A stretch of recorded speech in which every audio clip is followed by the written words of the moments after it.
Momen ponsel Presiden Joko Widodo jatuh di tangga Istana Kepresidenan Gedung Agung Yogyakarta viral di media sosial. Reaksi sang presiden saat mengetahui ponselnya jatuh pun menjadi sorotan. Padahal sedianya, ponsel tersebut hendak diserahkan pada Pas Pampres seusai dipakai berfoto.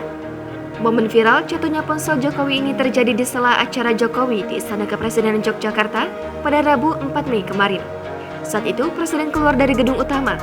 Ia kemudian berfoto dengan para staf Istana Kepresidenan Gedung Agung tepat di tangga depan. Seusai berfoto, orang nomor 1 di Indonesia itu pun sempat melihat hasil foto di ponsel miliknya. Sesaat setelahnya, ia kemudian menyerahkan ponsel itu ke pria berbaju hitam yang diduga merupakan Pas Pampres. Saat ponsel tersebut sudah diserahkan pada pria tersebut, ternyata ponsel tersebut sempat terjatuh ke lantai. Momen jatuhnya ponsel Jokowi ini juga disaksikan langsung di depan mata sang presiden. Namun, Jokowi nyatanya tak banyak bereaksi mengetahui ponselnya jatuh. Ia hanya memperhatikan sebentar ponsel tersebut sebelum diambil kembali oleh stafnya. Jokowi diketahui bertolak ke Yogyakarta untuk merayakan Hari Raya Idul Fitri. Jokowi berserta sang istri juga melaksanakan sholat Id di Yogyakarta.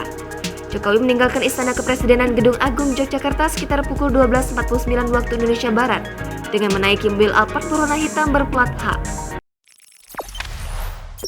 Jangan lupa subscribe, share, komen, dan like ya!